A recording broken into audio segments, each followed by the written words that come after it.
하나님의 은혜와 손길 가운데 있습니다. 이렇게 잘 기도해 주시면 되겠습니다. 시간에 다 같이 자리에서 일어나셔서 오늘 우리에게 주시는 하나님의 말씀 사사기 12장 1절에서 7절 말씀 교독하도록 하겠습니다.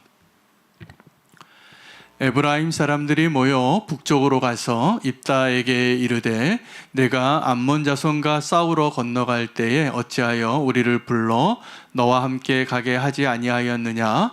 우리가 반드시 너와 네 집을 불사르리라 하니 입다가 그들에게 이르되 나와 내 백성이 암몬 자손과 크게 싸울 때에 내가 너희를 부르되 너희가 나를 그들의 손에서 구원하지 아니한 고로 나는 너희가 도와주지 아니하는 것을 보고 내 목숨을 돌보지 아니하고 건너가서 암몬 자손을 쳤더니 여호와께서 그들을 내 손에 넘겨 주셨거늘 너희가 어찌하여 오늘 내게 올라와서 나와 더불어 싸우고자 하느냐 하니라.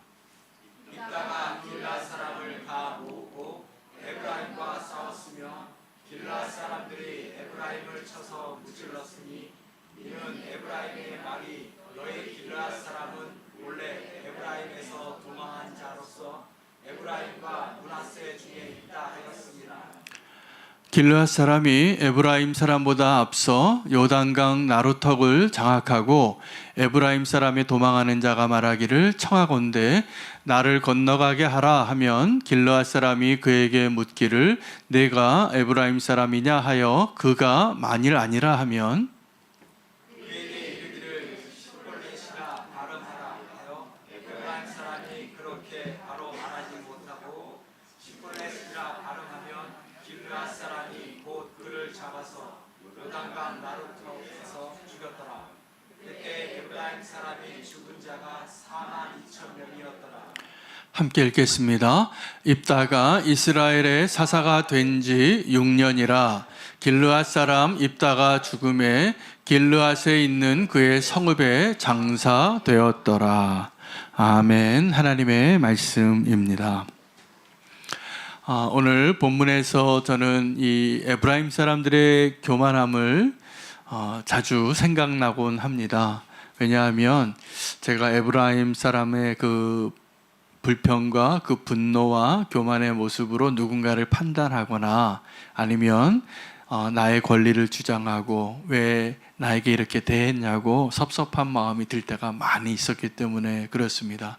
사실 오늘 에브라임의 이 모습은 고질적인 교만의 모습입니다. 이 사람들이 12지파 가운데 가장 큰 숫자를 가지고 있었기 때문에 늘 내가 요셉의 장자요, 또 내가 제일 큰 지파요, 이렇게 숫자로서 이제 자기의 권리가 있다라고 늘 생각하던 지파였습니다.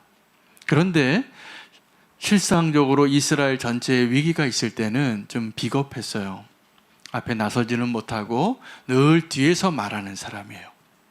뒤에서 내가 그래도 여기서 첫째인데, 내가 여기서 제일 큰 사람인데 왜 나를 빼고 이런 거 논의했냐고, 이러한 모습을 보는데 이 에브라임에 대한 처우를 여러 사사가 함께 이 지파는 계속 존속되어 왔었으니까 기드온 지파 때는 기드온이 아주 겸손하게 처리했습니다.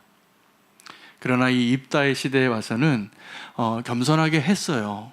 따라와 도와달라고 그랬는데 도와주지 않았는데, 더 나아가서 이 에브라임 사람들이 도와주지 않았는데 나중에 왜 나와 상의하지 않고 이렇게 결정해서 싸웠느냐고, 심지어는 이겼는데.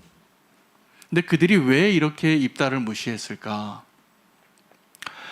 그 입다 지파가 사실은 에브라임에서 도망친 자 가운데 있고 너희가 길르앗 사람이 에브라임과 므낫세 중에 그냥 새들어 살던 자들이다. 그냥 우리 옛날에 너희 하찮게 내 밑에서 있던 사람들 아니냐, 이런 생각을 늘 가지고 있었기 때문에 그 길르앗 지파에서 사사가 입다가 나왔는데 그 입다의 공헌을 인정할 수 없는 거였어요. 그리고 그 섭섭한 교만병, 고칠 수 없는 아주 고질적인 모습으로 또 한 번 이렇게 한마디 했다가 이 입다는 기드온과 좀 다른 방법으로 이 에브라임 지파를 대했습니다. 그들과 싸워서 이기고 요단강가를 야복강가를 건너는데 그 사람들 다 붙잡아 놓고 말 시키는 거예요. 너 에브라임 사람 아니냐? 근데 이 사람들이 살려고 다 거짓말할 거 아닙니까? 나 에브라임 사람 아니라고.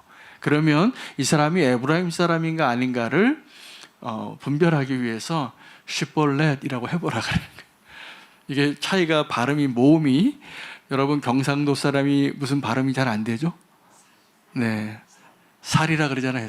쌀을 갖다가 이렇게 하는 것처럼 그 사람들이 고칠 수 없는 발음이 있는 거예요.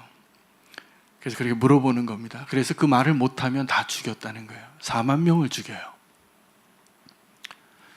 이 사건은 오늘 우리에게 우리 안에 이 에브라임의 교만이 얼마나 많은가를 말씀해 주고 계세요. 그리고 그 에브라임의 그 교만을 하나님이 어떻게 마지막에는 다루셨는가. 기드온 때는 이렇게 말하거든요. 야, 너희 에브라임의 그 끝포도가 아비에셀의 맛포도보다 훨씬 맛있지 않냐고. 겸손하게 이렇게 그들을 한 번 더 기세워주고 당신들이 정말 1등입니다. 당신 최고예요. 그리고 넘어간 거예요. 억지 부리는 이 에브라임 지파의 교만함을. 근데 오늘 하나님께서 이 입다를 통해서 에브라임 지파를 다루시는데 여러분 우리가 좀 조심해야 하는 게 교만의 죄는요. 정말로 하나님께서 끝까지 그것을 다루실 것 같아요. 그래서 우리가 교만에 대해서는 정말 오늘 이 시간에 하나님 우리 안에 있는 교만을 좀 다루시도록 하나님 앞에 우리가 정직하게 좀 설 수 있는 시간 되시기를 축복합니다.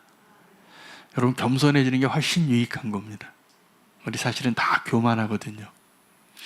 오늘 이 에브라임 사람과 입다의 논쟁 가운데 이 진실 게임이 있어요.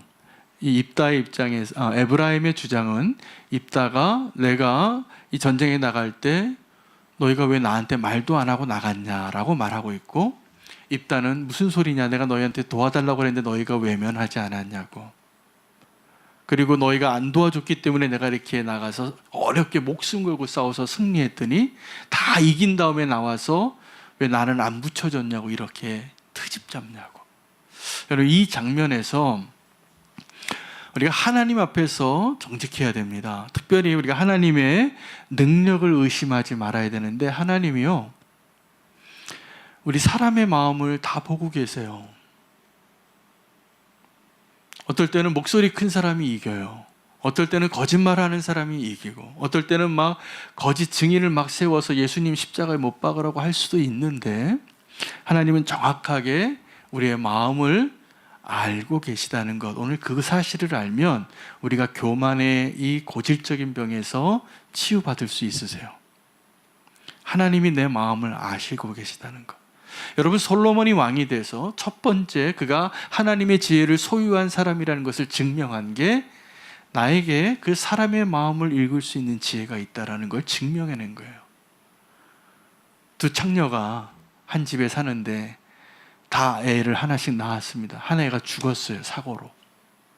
그리고 남은 한 아이를 가지고 서로 내 아이라고 주장할 때 그 밤에 그 두 여인 외에 아무도 모르잖아요. 세상 사람들은 보질 못했으니까 증거도 없고 CCTV도 없고 다 거짓 증언하고 있고 누가 한 사람은 진실이 이 이야기에 상반된 얘기를 하고 있는 두 사람을 어떻게 판단할까? 여기에 솔로몬의 지혜가 나타난 거죠.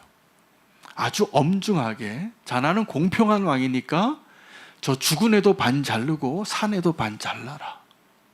이게 이렇게 농담하러 이렇게 한번 툭 던지는 말이 아니라 아주 엄하게 얘기한 거예요.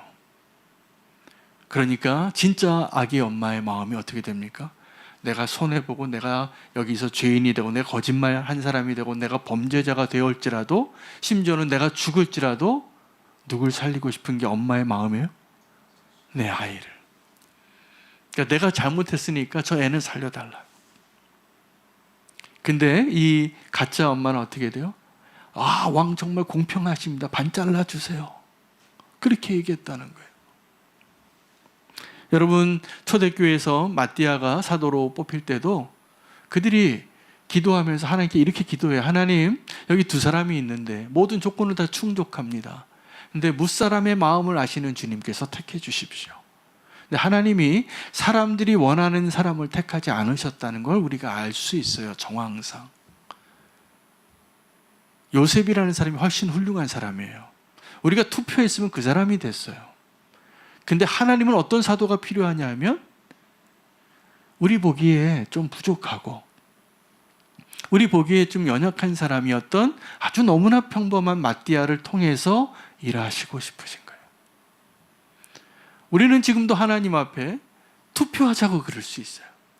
하나님, 우리의 의견을 좀 의중을 이렇게 모아서 이게 더 결론이 좋은 겁니다 라고 주장할 수 있어요. 근데 우리가 하나님을 대할 때는 그러면 안 됩니다.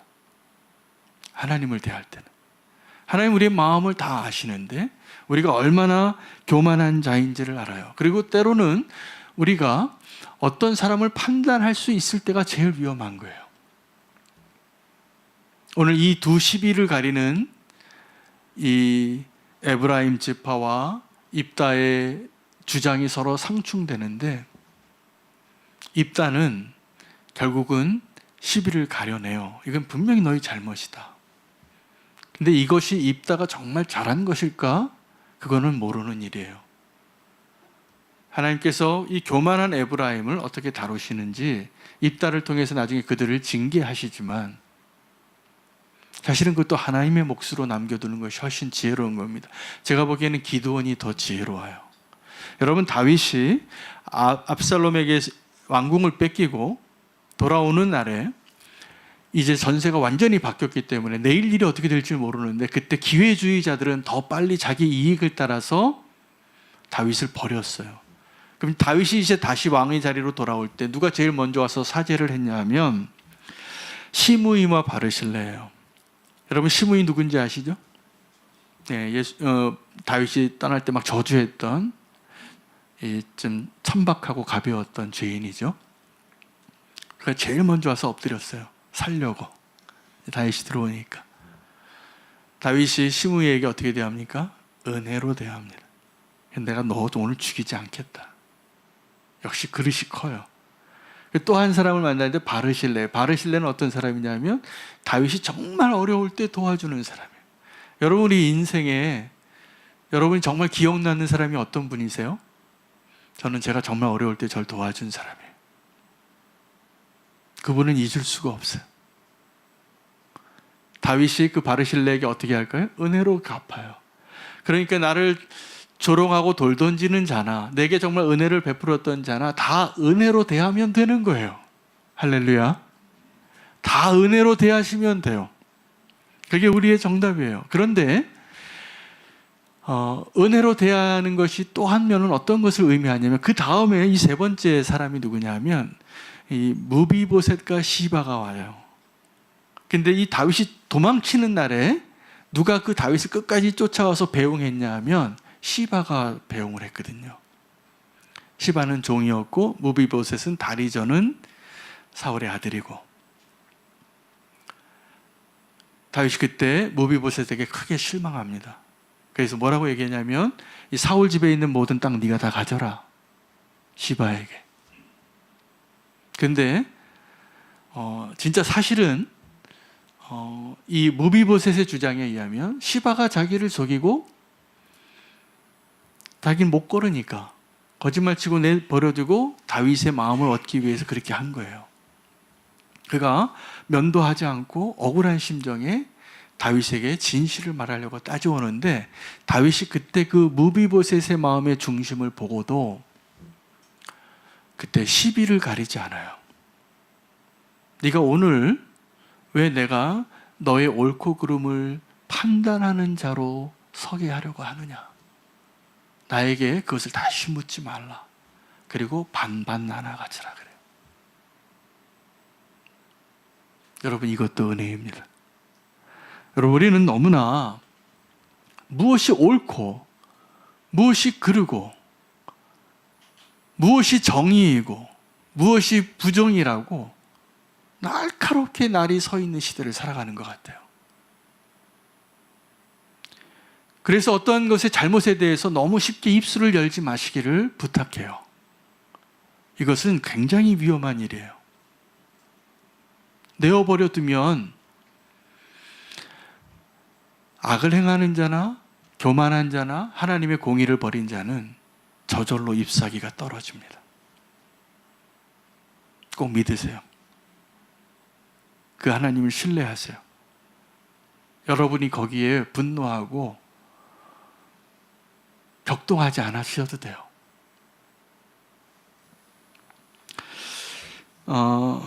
에브라임의 분노가 있습니다. 우리에게. 오늘 이제 에브라임의 모습이 사실은 나의 모습이다. 이것만 아시면 돼요. 제가 요즘에 굉장히 좀 불편한 게 있었어요. 큰 대회를 갔는데 또 어떤 교회와 이 나라의 어떤 안건에 대해서 너무 비판적인 사람들의 주장이 제 마음을 굉장히 오랫동안 불편하게 했어요. 나중에 기도하면서 이것을 좀 하나님께 기도는 해야 되겠는데 내가 너무 다 사랑하는 사람들이거든요. 너무 비판을 하는 거예요. 너무 불평을 하고 마음이 아프면서도 저도 막 화가 나요. 불편한 게 이게 분노더라고요. 하나님께 회개했어요. 이건 나의 문제다. 나의 문제다. 여러분, 어떤 사람이 나와 의견이 좀 다르다고, 또 막 비판을 한다고, 또 나랑 기질이 성향이 다르다고, 그 사람들을 자꾸 여러분의 인생에 있어서 자꾸 가지치게 하지 마시기 바랍니다. 나중에 굉장히 외로워지실 거예요. 좀 의견이 다르고 좀 부딪히고 그래도 같이 손 잡고 가셔야 돼요. 할렐루야. 꼭 그러셔야 됩니다. 근데 그걸 싫어하는 게 뭐냐면 나의 교만이에요. 사실은 에브라임을 싫어해요. 오늘 제가 교만의 자리의 위험에 대해서 좀 얘기하려고 그러는데, 교만한 사람의 특징이 뭡니까? 다 높아지려고 해요. 근데 예수님은 우리 교회 안에서도 높아지려고 하는 사람이 있어요. 자리만 한번 잡으면 막 목소리가 달라져요. 태도가 달라지고. 다 그래요. 우리가 교만하니까. 근데 하나님의 나라는 그 순서가 바뀌는 나라예요. 하나님 나라에서는 어떤 사람이 정말 더 안전하고 축복받은 사람이냐 하면 내가 마지막인 사람인 것처럼 사시면 그 사람이 제일 앞서실 겁니다. 군대에 가면요, 그 얼차례를 해요. 그러면 선착순을 시켜요. 그럼 막 열심히 달려서 내가 1등을 했는데 그걸 거꾸로 시키는 거예요. 그래서 내가 열심히 한 사람일수록 더 많이 고생하는 시간을 허비하게 하는 거. 여러분, 정말 여러분 하나님 앞에서 내가 겸손하다고 생각하는 분 한번 손 들어보세요. 네, 이때 손 드는 분은 다 교만한 사람이고요. 내가 교만한 사람 손 들라고 하면 손 들어보세요. 나 교만한 사람입니다. 네, 요즘 소망이 있는 사람이에요. 소망이 있는 사람이에요. 제가요, 요번에 이사를 했는데 아내가 손이 뒤었어요. 하루 이삿짐 거의 마무리하는 날. 그 오른손을 뒤었는데 내 뜨거운 냄비를 잡다가 오전 내내 병원 가기 전까지 손을 못 썼어요. 그래서 제가 물 닿는 일은 다 제가 도왔는데 제가 잘 도왔을까요? 엄청 어설픈 거예요. 제가 이제 마지막에는 머리를 감아줘야 되는데 이 샴푸 이렇게 하는 것도 하다가 답답했는지 저의 그 어설픈 손길에 대해서 나중에 한마디 하더라고요. 여보 고마워요. 그런데 디테일이 부족해요. 그래. 제가 알았어요. 제가 뭐 평소에 아내 머리를 안 감아준 사람인 거죠. 한 번도 안 감겨본 사람인 거죠. 그러니까 남의 머리 한번 감아주는데도 어디를 어떻게 거품을 내고 어디를 긁어주고 어떻게 샤워를 해, 이런 것들이 너무 디테일이 부족한 거예요. 뭐 여기를 해라 저기를 해라 이렇게 해라, 이 설명이 있어야지만 가능한 거예요. 제가 이 이야기를 듣고 섬김의 삶이란, 겸손한 삶이란 우리가 평소에 해봐야 하는 거더라고요. 여러분 겸손해지기를 원하세요? 겸손해지길 원하세요? 그러면 말만 하지 마시고 겸손해 보이는 일에 꼭 몸을 움직여 보시기를 바랍니다. 그게 우리가 덜 교만해지는 길이에요. 늘 교만해지는 길이에요. 왜냐하면요, 사실은 섬기는 게 축복이고 겸손해지는 것이 교만을 극복하는 비결인데 이 겸손이 잘 안 습득이 돼요.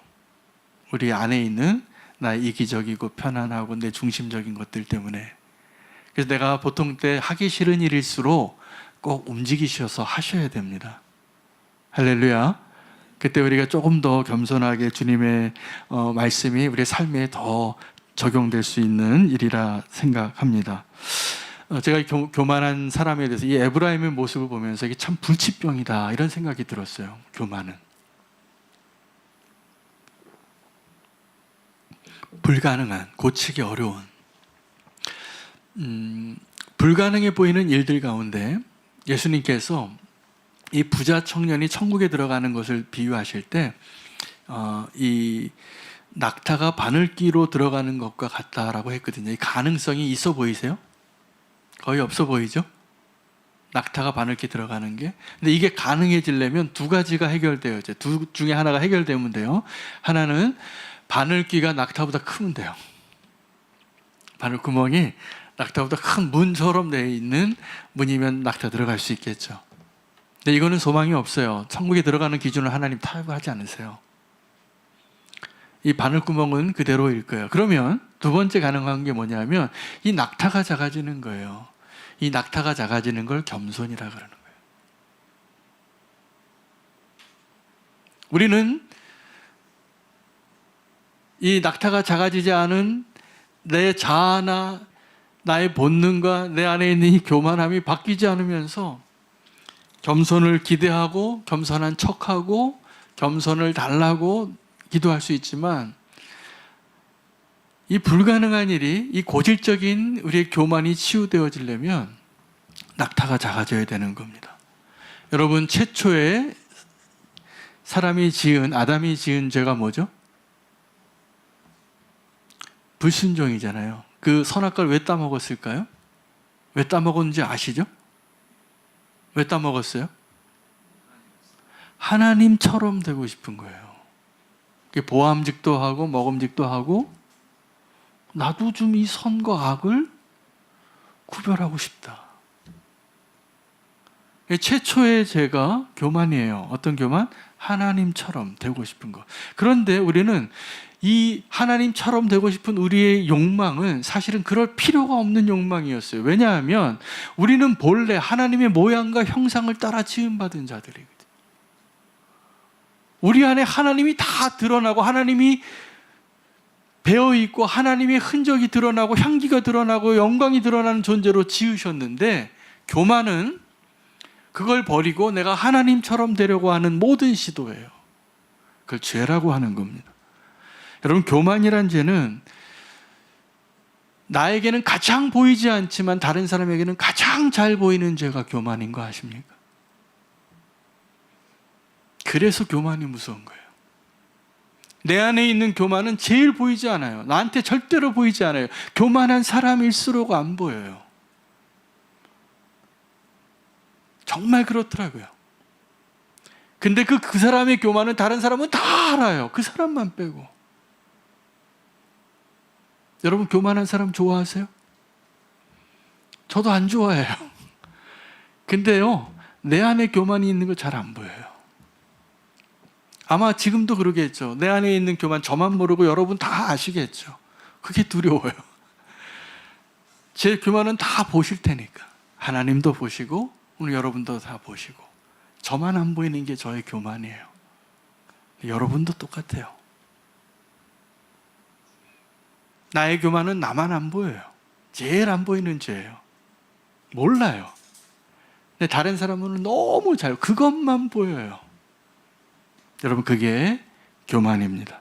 아주 고약한 죄죠. 교만은 아주 불치병이고 참 어려운 죄입니다. 그래서 교만을 치유하는 첫 번째는 정직한 거예요. 여러분 우리가 정직하기 위한 비결은 하나님의 말씀 앞에 서는 겁니다. 하나님의 말씀을 읽을 때 하나님의 말씀의 거울 앞에 설 때 여전히 교만한 병에서 나음받지 않은 중병에 걸린 사람은 그 하나님의 말씀을 읽고 자기를 비추지 않아요. 절대로. 그걸 반사합니다. 자꾸. 이거 김 집사님 봐야 되는데, 이 구절은 김 권사님이 좀 읽어야 되는데. 그리고 막 충고도 해요. 막 답장도, 댓글도 막 달아요. 그 제일 힘들어하는 거예요. 그 예수 동행 일기 운동에서 제일 힘들어하는 일들이, 그런 일들이 있을 때예요. 여러분 댓글 달 때 그냥 축복만 하고 중보만 하시는 게 좋은데 거기다 자꾸 선생님 대시면 안 됩니다.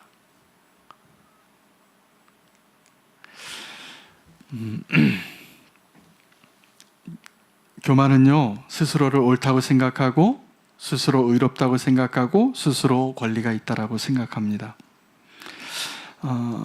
이 교만의 위험은 이미 에브라임 지파의 모습에서 보고 있고, 우리의 모습에서, 나의 모습에서는 보이지 않아도 우리의 모습에서는 다 보이거든요. 여러분, 우리 안에 교만한 사람이 좀 있죠? 아니세요? 우리는 교회에 교만한 사람 없습니까? 아니면 좀 있습니까? 제가 보기에 좀 있어요. 교만한 사람 좀 있는데 사실 그거는 나의 모습인 거예요. 내가 교만한 만큼 그 교만한 사람이 보이게 돼 있습니다. 그런데 우리가 이 교만한 병을 고치기 위해서 첫 번째 정직해야 되고, 두 번째는 우리가 겸손의 유익을 깨달아야 됩니다. 겸손의 유익을. 겸손의 유익이 참 많습니다. 겸손한 사람은요, 하나님이 사랑하세요. 그리고 사람들도 사랑해요. 여러분, 어떤 사람을 사랑하세요? 어떤 사람 좋아요? 어떤 사람하고 좀 같이 시간도 보내고 밥도 먹고 차도 마시고 싶어요? 겸손한 사람입니다. 내 얘기 들어주는 사람, 공감해주는 사람, 자기의 의견을 얘기하기보다는 들어주는 사람. 근데요, 이 겸손해질 수 있는 건 대단한 능력이에요. 왜냐하면 본질적으로 우리는 다 교만의 병을 앓고 있는 중환자들이기 때문에 그래요. 두 번째 겸손의 유익은, 첫 번째 겸손의 유익은 사랑을 받는 거고요. 두 번째 겸손의 유익은 건강해집니다. 겸손하면 건강해져요. 여러분, 교만한 사람이 상처 제일 잘 받아요. 그 상처 많이 받는 사람들, 사실 알고 보면 그분들이요, 교만하신 거예요. 상처 받는 분이. 그 왜 섭섭해요? 사실을 얘기했는데. 저도요, 제가 교만한가 봐요. 왜 당신 교만하냐 그러면 제가 섭섭해요. 저는 사실은 저의 약점을 이제는 좀 파악을 하고 있습니다. 그래서 제가 교만병이 아주 심각한데, 오늘 이 설교는 저를 위한 설교예요. 그런데 이게 우리 모두에게 너무나 필요한 메시지인 거죠. 우리 안에 있는 에브라임이 사라져야 되는 겁니다. 에브라임이 불쑥불쑥 나타나요. 언제요? 섭섭할 때. 언제요? 내가 상처받을 때. 오늘 그 에브라임이 사라지기를 원합니다.